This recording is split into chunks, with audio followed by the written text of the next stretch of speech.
함께 은혜 받을 하나님의 말씀은 신약성경 284쪽 고린도전서 제15장 50절에서 마지막 절인 58절 말씀까지 우리 찾으셔서 함께 읽도록 하겠습니다.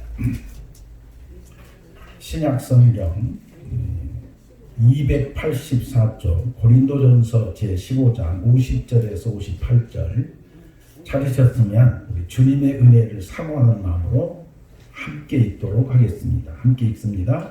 형제들아, 내가 이것을 말하노니 혈과 육은 하나님의 나라를 이어받을 수 없고 또 썩는 것을 썩지 아니하는 것을 유업으로 받지 못하느니라. 보라, 내가 너희에게 비밀을 말하노니 우리가 다 잠잘 것이 아니요 마지막 나팔의 순식간에 후련히 다 변화되리니 나팔 소리가 나매 죽은 자들이 썩지 아니할 것으로 다시 살아나고 우리로 변화되리라. 이 썩을 것이 반드시 썩지 아니할 것을 입겠고 이 죽을 것이 죽지 아니함을 입으리로다. 이 썩을 것이 썩지 아니함을 입고 이 죽을 것이 죽지 아니함을 입을 때에는 사망을 입삼키고 이기리라고 기록된 말씀이 이루어지리라. 사망아, 너의 승리가 어디 있느냐? 사망아, 내가 쏘는 것이 어디 있느냐? 사망이 쏘는 것은 죄요, 제 권능은 율법이라. 우리 주 예수 그리스도로 말미암아 우리에게 승리를 주시는 하나님께 감사하노니 그러므로 내 사랑하는 형제들아, 견실하며 흔들리지 말고 항상 주의 일에 더욱 힘쓰는 자들이 되라. 이는 너희 수고가 주 안에서 헛되지 않은 줄 알미라. 아멘. 죽은 자 가운데 다시 살아나신 우리 주 예수 그리스도를 찬송합니다. 그리고 오늘 나와서 예배하는 여러분 위에, 그리고 지금 상황 때문에 예배실에 나오지 못하고 집에서 예배하는 우리 성도들 모두 위에 우리 하나님께서 부활의 은총과 권능으로 큰 복을 내려주시기를 주의 이름으로 축복합니다. 오늘 읽어드린 같이 우리가 읽은 고린도전서 15장 말씀은 흔히 일컬어 고린도전서 15장을 부활장이라고 그럽니다. 한 부분 우리가 읽었는데 이 말씀 의지해서 성도의 부활신앙이라고 하는 제목으로 잠깐 말씀을 짚어 나누면서 함께 은혜받는 시간이 되기를 바랍니다. 오늘 고린도전서 15장을 중심으로 해서 부활장이라고 일컬어지는 고린도전서 15장에서 바울 사도가 부활에 대하여 뭘 말하고 있는가를 크게 세 부분으로 나누어서 살피는 가운데 여러분에게 새롭게 깨달아지고 또 발견되어지고 또 소망을 갖게 되는 그런 복이 있게 되기를 바랍니다. 제가 말씀 준비하면서 이런 정리를 해보았습니다. 구원은 역사적 사실과 객관적인 진리가 중화될 때 나타난 결과다. 어렵습니까? 조금 얘기가. 쉬운 말로 말하자면 그림에다가 떡을 사진을 잘 찍어가지고 쳐다봐야 배가 부를까요? 안 부를까? 그런 경우 우리가 뭐라 그래요? 흔히 그림의 떡이다 그래요. 아무리 맛있게 보이고 아무리 화려하게 잘 맛있게 만들어진 음식도 쳐다만 보고 있으면 절대로 배부를 수가 없습니다. 어떻게 해야 될까요? 그런 음식을 만들든지 사든지 해서 먹어야 내 배가 부르게 되고 그것이 내게 에너지를 제공해서 활동할 수 있게 되지요. 성경이 역사적 사실을 얘기하고 있습니다. 객관적인 진리들을 말하고 있습니다. 역사적 사실과 객관적인 진리들이 역사적 사실 자체로만 남아있으면, 객관 진리로 머물러 있으면 구원이 됐든지 기적이 됐든지 은혜가 됐든지 우리의 삶에 아무런 영향이 없어요. 마치 그림의 떡 같은 것이죠. 그러나 그 역사적 사실을, 그 객관적 진리들을 내가 받아들여서 내 것으로 만들고 내 삶 속에서 그 진리들이 내 삶을 가꾸고 일구어서 그걸 가지고 살게 할 때에 구원이라고 하는 은혜도 있고 하나님의 능력 안에 나타난 기적들도 나타나게 되고 그런 거 아니겠어요? 그래서 그것을 정리해서 한 문장으로 만들어 보니 구원이란 역사적 사실, 객관적인 진리가 주관화될 때 나타난 결과다. 이렇게 문장을 만들어 본 겁니다. 어쨌든 세개 보시고 벌써 몇 분이 노트에 적는 것 같은데 이런 거는 적어도 괜찮을 것 같아요. 듣고 지나가면 잊어먹으니까 적어놓고 나중에 노트를 보면 뭔 말인지 이해가 될 것 같으니까요. 그런 측면에서 오늘 고린도전서 15장의 중심으로 세 가지 정도 짚어보되, 첫 번째, 예수 그리스도의 부활은 역사적 사실입니다. 아멘. 바울 사도가 지금 고린도전서 15장 1절에서도 쭉 진술해 가고 있는 내용 첫 번째 단락이 그겁니다. 예수가 살아나셨다는 것은 사실이다. 자, 한번 읽어볼까요? 성경 읽어봅시다. 쭉 이제 1절, 2절 지나서 3절부터서 8절까지만 읽어봅시다. 시작. 내가 받은 것을 먼저 너희에게 전하였노니 이는 성경대로 그리스도께서 우리 죄를 위하여 죽으시고 장사 지낸 바 되셨다가 성경대로 사흘 만에 다시 살아나사 첫 번째 게바에게 보이시고 두 번째 12제자에게 보이시고 그 후에 500여 형제들에게 일시에 보이셨다. 그 중에 지금 다 대다수는 살아있다. 어떤 사람은 잠들었지만 죽었지만 대다수는 살아있다. 그 다음에 7절 그 후에 야고보에게 보이셨고 그 후에 모든 사도에게 보이셨고 맨 나중에는 만삭되지 못하여 난자 같은 나한테도 보여주셨다. 내게도 보이셨다. 자, 고개를 들어보세요. 이런 얘기가 결국 뭔 얘기야? 예수가 살아나셨다는 것이 실제적 사건이다. 사실이다. 아멘. 예수의 살아나심은, 부활하심은 역사적 사실이다. 그냥 누가 지어낸 얘기가 아니고 어떤 사람이 그냥 만들어서 전파시킨 얘기가 아니라 이렇게 많은 사람이 만났고 지금 태반이나 살아있고 나도 만났다. 그래서 역사적 사실을 지금 예수의 부활이 역사적 사실이라는 것을 진술하는 것이 첫 번째 단락의 얘기입니다. 예수님 죽었다가 다시 살아난 거 확실한 사실입니다. 이 사실을 믿으시기를 축원합니다. 당시 고린도 교회 안에는 예수가 죽었다가 살아났다는 얘기를 못 믿는 사람들이 있었어. 그걸 안 믿는 사람들.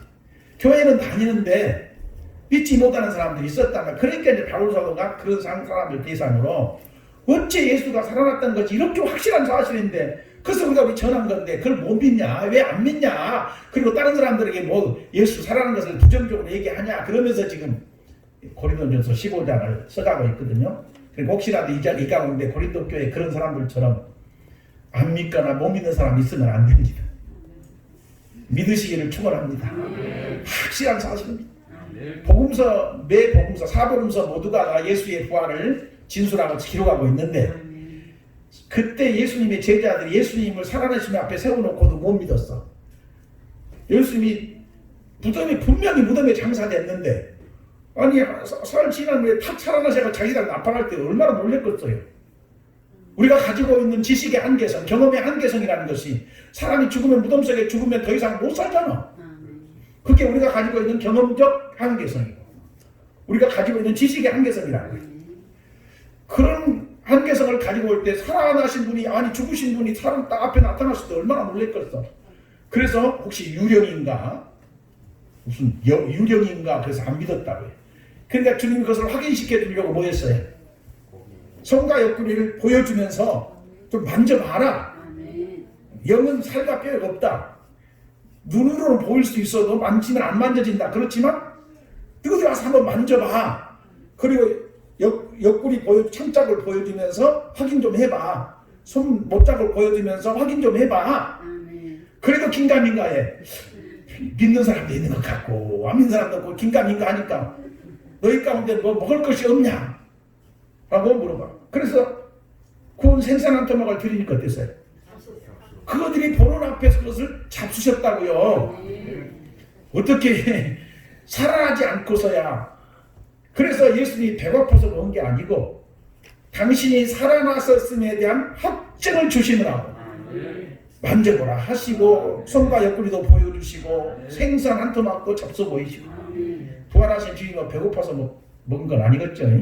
확증 주시느라 살아나셨다는 확실한 사실을 그 사람들이 나가서 그것을 전해야 되니까 확실한 증거를 주시느라 그런 겁니다. 그러니까 뭐 여러 말할 것 없이 오늘 바울사도의 진술 첫 번째 부분이 예수의 부활은 역사적 사실이다.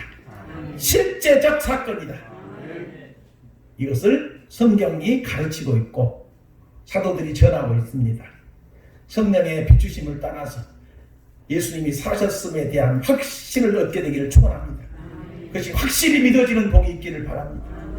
대단히 중요한 부분입니다. 두 번째 단락으로 가면 바울사도가 얘기하는 게 뭐냐? 예수 그리스도의 부활은 부활의 첫 열매다.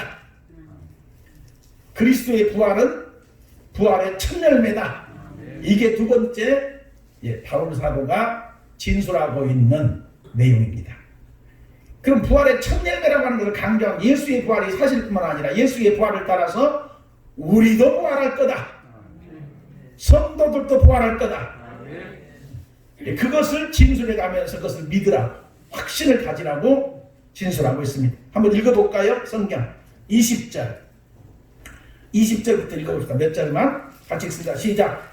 그러나 이제 그리스도께서 죽은 자 가운데서 다시 살아나서 잠자는 자들의 뭐가 됐어요?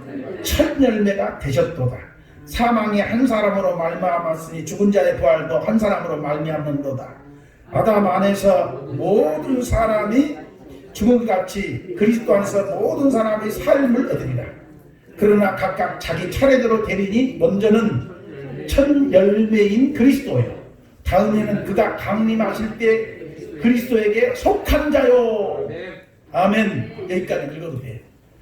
그러니까 이 고린도전서 15장은 예수 그리스도의 부활에 대한 객관적인 진리를 전하되 그 객관적인 진리 첫 번째가 예수 그리스도의 부활은 첫 열매다. 부활의 첫 열매다.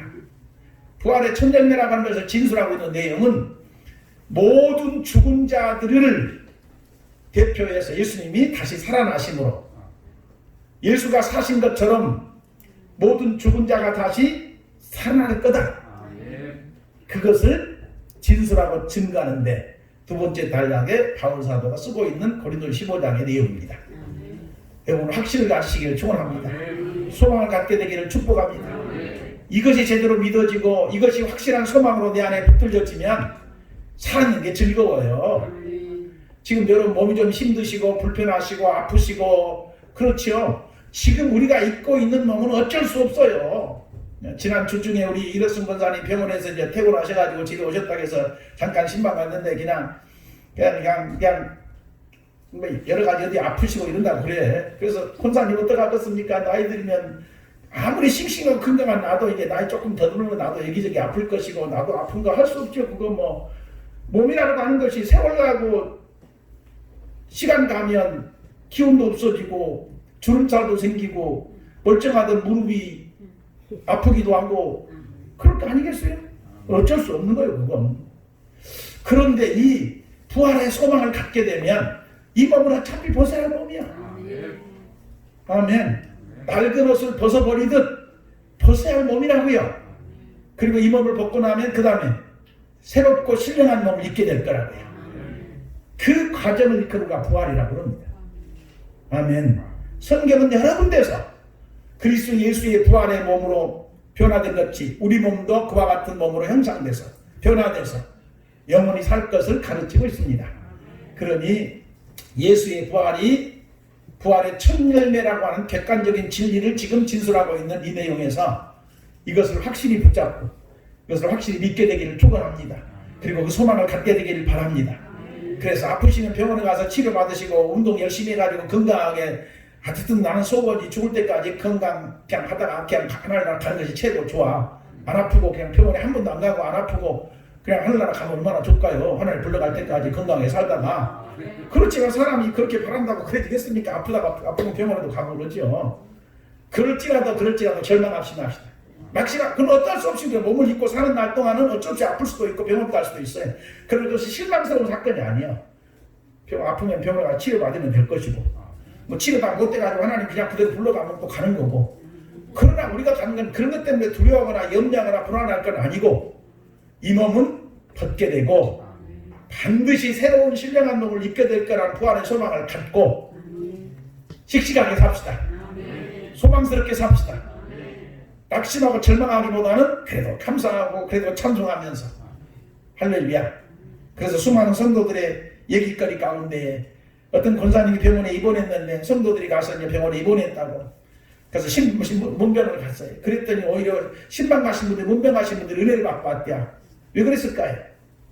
권사님이 그냥 아프신 분이면서도 천국의 소망 가지고 건강한 사람보다 다 소망스럽게 얘기하고 소망스럽게 말씀하고, 그래서 위로하러 갔다가 오히려 위로받고 왔다, 이런 얘기들이 전해지고 있는 것을 우리가 확인할 수 있는, 그런 분들은 병원에 비록 아파서 이제 얼마 안 있으면 죽을 거라고 하는 그런 시한부 인생을 살면서도 하늘의 소망, 부활의 소망, 신령한 새로운 몸을 얻을 소망을 확실히 갖고 있기 때문에 그렇게 문병하는 사람들에게 오히려 위로를 받게 하고 또 은혜를 받게 하는 그런 얘기를 했을 것이라고 확신할 수 있습니다. 나는 우리 생각해 성도들이 그리스도 예수의 부활의 천면한 이 객관적 진리가 여러분의 삶 속에 들어와서 여러분의 것이 돼서 이 소망 가지고 인생 여정 감사한 마음 가지고 행복하게 살아가는 그런 복이 있게 되기를 축원해 드립니다.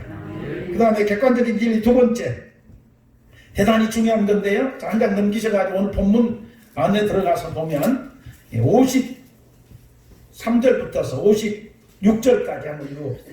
이것은 뭘 말하고 있는가를 정리해 보도록 하겠습니다. 53절부터 있습니다. 시작. 이 썩을 것이 반드시 썩지 않을 입겠고 이 죽을 것이 죽지 아니함을 입으리로다. 이 썩을 것이 썩지 아니함을 입고 이 죽을 것이 죽지 아니함을 입을 때에는 사망을 삼키고 이기리라고 기록된 말씀이 이루어지리라. 사망아 너의 승리가 어디 있느냐? 사망아 내가 쏘는 것이 어디 있느냐? 사망이 쏘는 것은 죄요 죄의 권능은 율법이라. 여러 가지 어려운 얘기를 속에서나 정리하면 이렇습니다. 예수 그리스도의 부활은 사망의 권세를 이기신 객관적인 진리다. 예수의 부활은 사망의 권세를 깨뜨리고 사망의 권세를 죽이고 사망의 권세를 이기신 객관적 진리다. 이 사실을 믿게 되기를 축원합니다. 예수님은, 나는 이 말씀 묵상할 때 이런 생각을 했어요. 우리가 흔히 우리 속담에 호랑이를 잡으려면 어때야 돼요? 호랑이 굴러가야 된다는 속담이 있죠. 예수께서 사망의 권세를 깨뜨리려고 일단 죽으셨다. 사망의 자리에 들어가셨다. 사망의 권세를 이기기 위해서, 그것을 깨뜨려버리기 위해서 일단 죽으시고 무덤까지 들어가셨어. 그리고 그것을 조금 거친 표현으로 말하자면 아주 박살을 내버리고, 여기다가 조금 더 거칠게 가면 개박살을 내가지고 박살을 내가지고 살아나셨어. 로마 권세 군인들이 무덤 지켜봤자지, 뭐 도장 찍어가지고 인봉해놓고 지켜봤자지, 하나님이 그 놀라운 권세와 권능으로 그 무덤을 돌을 제껴내시고 굴러내시고 로마 군인들을 벌벌 떨게 만들어버리고 사망의 권세를 이기신 주님이 무덤에서 살아나셨습니다. 우리가 부르는 부활과 관계된 찬송 가사말 가운데 여러 부분에서 사망의 권세를 깨시고 사망의 권세를 이기시고 다시 사신 예수 전하고 있습니다. 아멘이죠? 이 객관적인 진리를 진술하고 있습니다. 그러면 예수님께서 사망의 권세를 이기시고 승리하셨기 때문에 그의 부활을 본받아 부활할 우리들, 그 그리스도를 구주로 모시고 믿음으로 살고 있는 우리들, 사망의 권세가 우리를 지배할 수 있을까요? 없을까요? 지배하지 못합니다. 사망의 권세가 우리를 다스리지 못합니다. 사망의 권세가 우리를 이끌지 못합니다. 사망의 권세는 이미 죽으셨죠. 예수로 말미암아 사망의 권세가 깨졌습니다. 이겼습니다. 그러므로 더 이상 사망이 우리를 다스리지 못합니다. 난 이 사망의 권세라는 것을 성경에 묵상하면 사람들이 제일로 무서워한 게 뭘까? 살아가면서 제일로 무서운 게 뭘까? 제일 무서운 게 뭐냐고? 죽음이지. 그래서 아무리 배짱 좋은 사람도, 아무리 담력 있는 사람도 더 죽여버려. 그러면 벌벌 떨어. 의지를 꺾어. 그래서 그분 얘기 들으니까 야 아무리 담력이 있고 배짱이 센 사람도 죽어버린다, 죽는다는 것 앞에서는 두려운 것 같아. 그렇죠?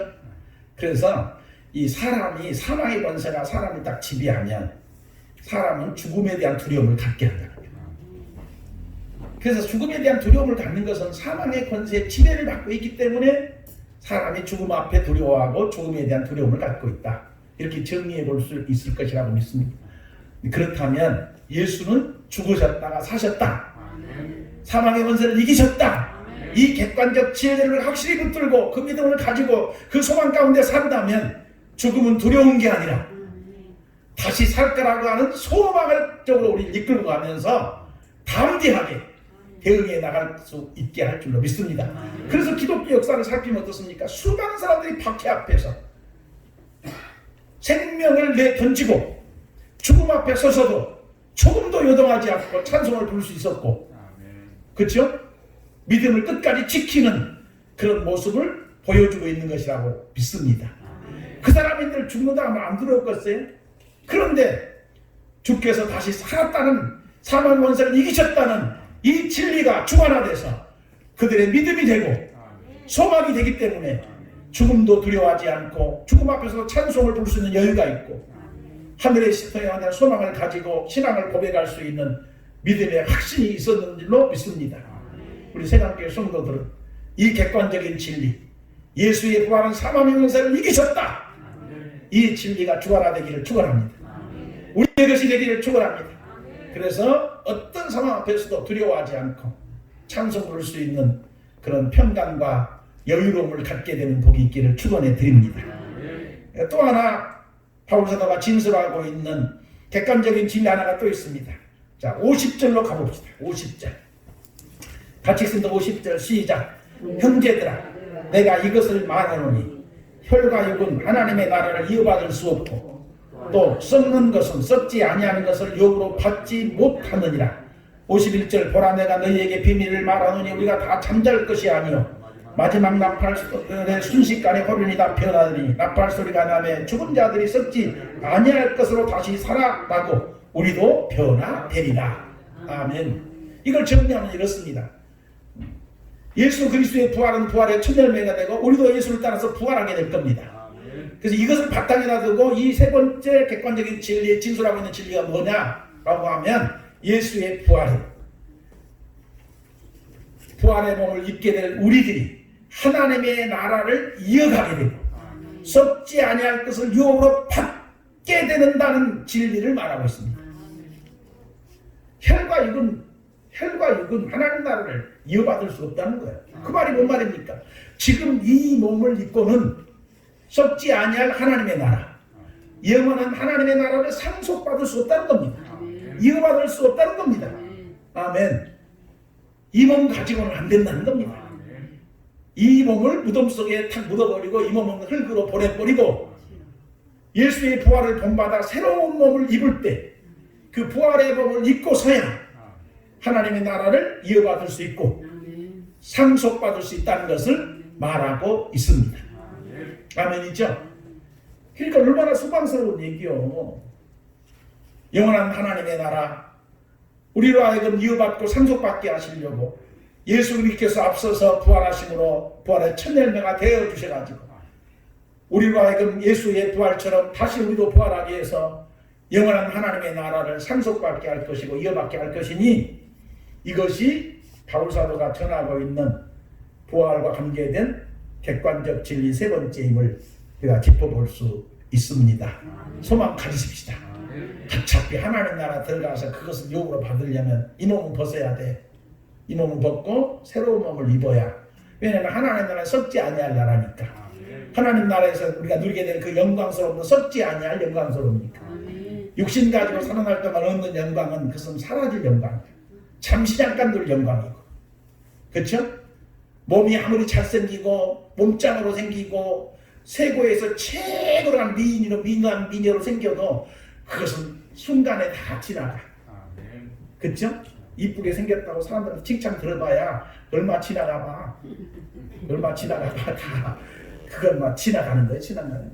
안 그렇겠어요? 내가 매주같이 못생겼어도 이것도 지나간다.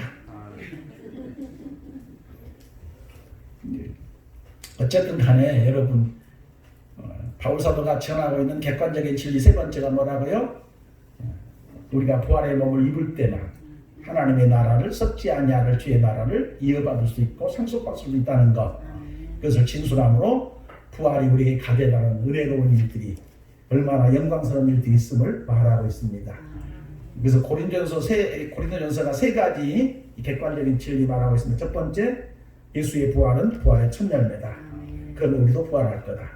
두 번째, 사망의 권세를 깨뜨리신 부활이다. 예수의 부활은 사망의 권세를 이기신 부활이다. 아멘. 세 번째, 부활에 대한 진술, 예수의 부활로 우리가 부활하게 되죠. 부활의 몸을 입어야만 썩지 아니할 하나님의 나라를 이어받을 수 있다. 상속받을 수 있다. 라고 하는 진리를 전하고 있습니다. 이제 세 번째 단락, 크게 세 번째 단락으로 넘어가서, 자, 우리 여기 한번 읽어봅시다. 57절, 58절. 이렇게 쭉 부활에 대한 여러 가지 얘기를 하고 나서 뭐라고 마무리를 지었는지 봅시다. 57절, 58절 시작.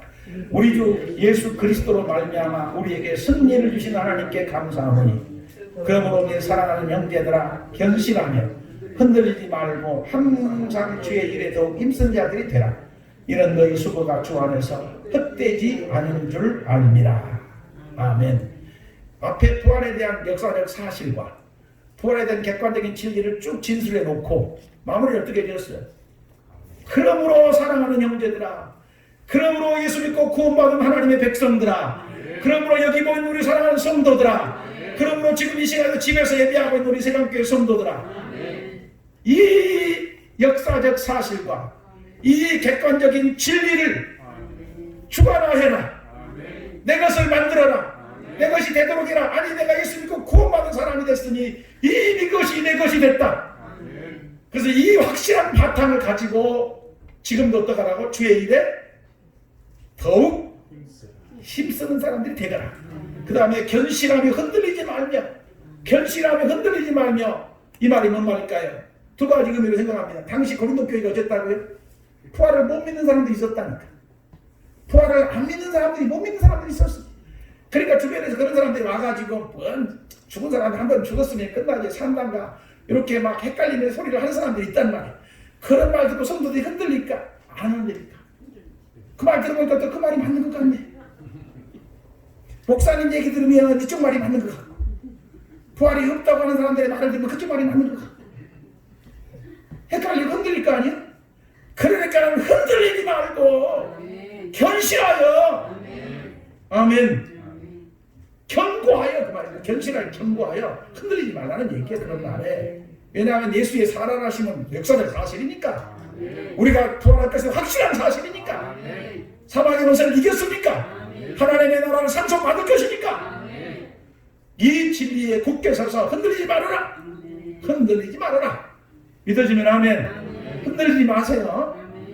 사람이라는 것이 이쪽 말 들으면 이쪽 말이 같고, 저쪽 말 들으면 저쪽 말이 같고 그런다니까. 그래서 항상 긍정적인 얘기를 해준 사람이 예배했으면 그 사람이 긍정적으로 막. 어떤 놈에게 이게 고등학교 교사가 말이야, 제자를 키웠어. 그러니까 제자가 오랜 세월 지나 상당히 이게 성공적인 인물이 돼가지고 선생님 찾아갔어.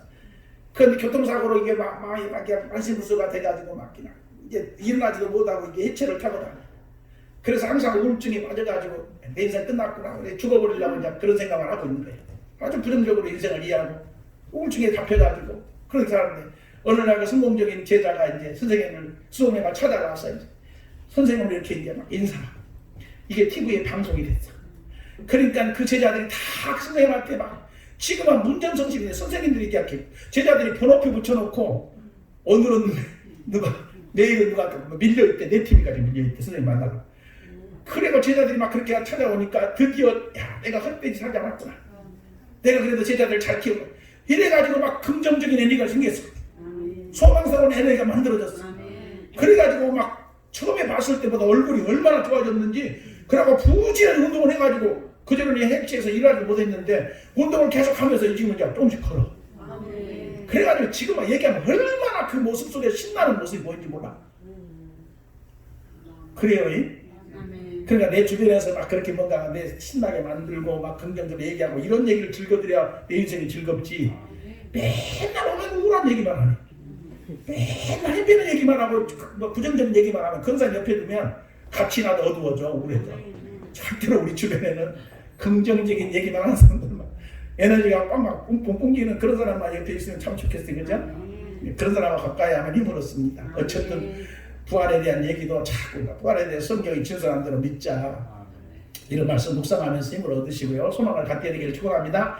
그리고 절대로 이 객관적인 진리에 흔들리지 마세요. 우리가 예수 믿고 구원받은 것이다, 그런 것들 우리 안에 들어와 있다는 거예요. 그러니까 절대로 흔들리지 마시고요. 그 다음에 경고하고 흔들리지 말매라고 하는 두 번째다라는 의미입니다. 당시 초대교회는 핍박시대입니다. 박해시대입니다. 그렇죠? 초대교회는 박해시대라니까. 우리가 지금 살고 있는 신앙생활하는 우리 시대는 얼마나 편합니까? 누가 교회 다닌다고 뭐, 물론 개인적으로 집안에서 뭐 욕하는 사람도 있을 수 있어요. 시대적으로 보면은 교회 다닌다고 예수 믿는다고 얼마나 누가 뭐라 할 사람이 얼마나 있어요. 옛날에는 시대적으로 이렇게 환란 시대, 핍박 시대. 그러니까 흔들릴 수도 있고 믿음을 포기할 수도 있고, 그렇죠? 주와 멀어질 수도 있고, 이런 상황과 배경들이 있음을 들여다봅니다. 그러니까 이 예수 그리스도의 부활의 사건을 역사적 사실로 딱 규정해 놓고 그 예수의 부활이 우리에게 가져다는 객관적인 진리가 이런 거다라고 선포한 후에, 그러니 성도들아, 핍박이 있고 박해가 있고 누가 다보다 죽인다고 해도 눈 하나 깜빡하지 말고 흔들리지 말고 견실하고 견고하게 우리가 믿는 예수 그대로 믿고 주께서 우리에게 맡겨준 귀한 주의 일들을 더욱 힘쓰면서 가자. 우리 수고가 결코 헛되지 않을 것이다 말씀하고 있습니다. 오늘 새벽의 성도들이 금년 부활주의를 맞이해서 예수의 부활이 역사적 사실이라는 바탕 속에서 예수의 부활이 우리에게 가져다주는 객관적인 진리가 뭔가를 세 가지 짚어보았으니까 이걸 가지고 우리 신앙을 무장합시다. 이것이 우리의 주관화가 돼서 내 것이 되게 합시다. 내 삶을 이끌고 내 인생을 이끌고 내 삶의 힘이 부활의 능력이 넘치도록 하나님의 은혜를 힘입고 승리하시는 나와 여러분 되시기를 바랍니다. 신앙생활 여전히 힘있게 주께서 주신 사명 직분 충성스럽게 힘써 감당할 수 있는 그런 은혜가 있게 되기를 주님으로 축복하고, 다시 한번 부활의 은총이 여러분들 모두 위에 가정 위에 있게 되기를 주님으로 축원합니다. 제가 한번 기도합니다. 복의 근원 되신 하나님 우리 아버지 참 감사합니다. 오늘 또 복된 날, 주의 날, 우리 주님이 죽으셨다가 사흘 만이다 살아나신 부활을 기념하는 부활주일에 이렇게 주 앞에 나와서 예배케 하시고, 여러 가지 염려스럽고 어려운 상황이지만 그럼에도 불구하고 주를 사모하고 사랑하며 주께 예배하는 것이 소중함을 알고 우리 모두가 주 앞에 나와서 예배합니다. 예배를 받으신 하나님께서 오늘도 우리 성도들 심령에 성령의 비추심을 통해 은혜를 주시되 예수 그리스도가 죽은 자 가운데서 다시 살아나셨다는 사실이 확실한 역사적 사실인과 함께 실제임을 믿게 하소서. 분명한 신앙을 갖게 하소서. 그리고 예수의 부활이 우리에게 가져다주고 있는 객관적인 진리들을 깨닫게 하시니 예수의 부활은 우리들의 부활의 첫 열매가 되셨음에 대한 확신도 얻게 하시며 사망의 권세를 이기셨다는 확신도 얻게 하시며 하나님의 나라를 상속받도록 하셨다는 것도 믿게 하시고, 이 확신과 소망 가운데서 예수 그리스도를 믿고 믿음으로 사는 삶에 힘을 얻게 하옵소서. 능력을 얻게 하옵소서. 그러므로 내 사랑하는 형제들아, 견실하고 흔들리지 말며 더욱 주의 일에 힘쓰는 자들이 되라.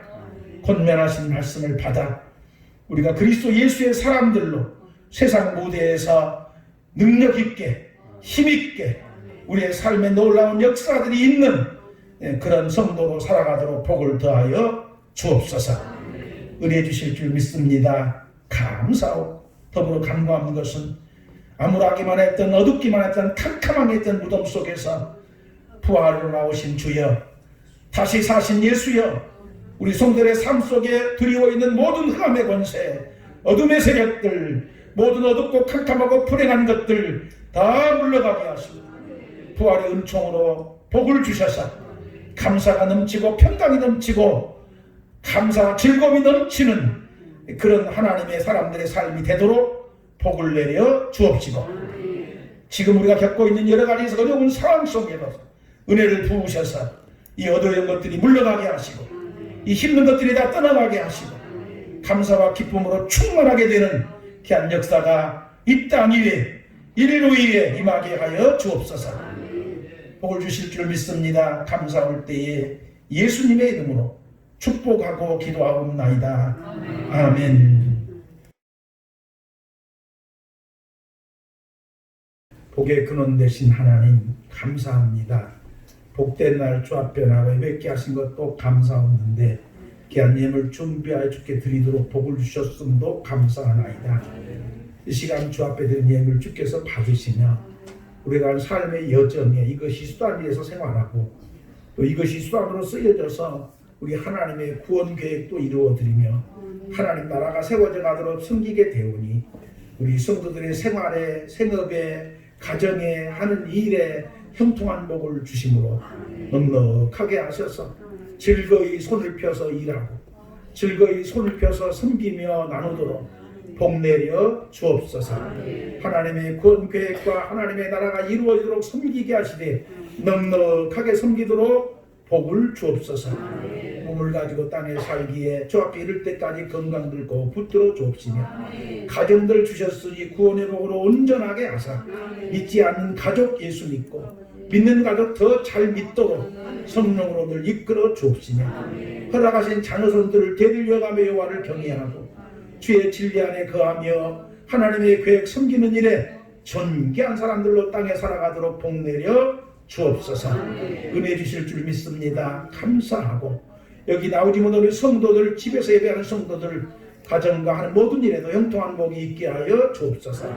감사할 때에 예수님의 이름으로 축복하고 기도하오며 이제는 우리 구주 예수 그리스도의 무한하신 은혜와 우리 아버지 하나님의 놀라우신 사랑하심과 보혜사 성령님의 교통하심 여기 머리 숙인 우리들 모두 위에와 가정과 후손 대대 위에 이제로부터 영원 무궁토록 함께 있을지어다.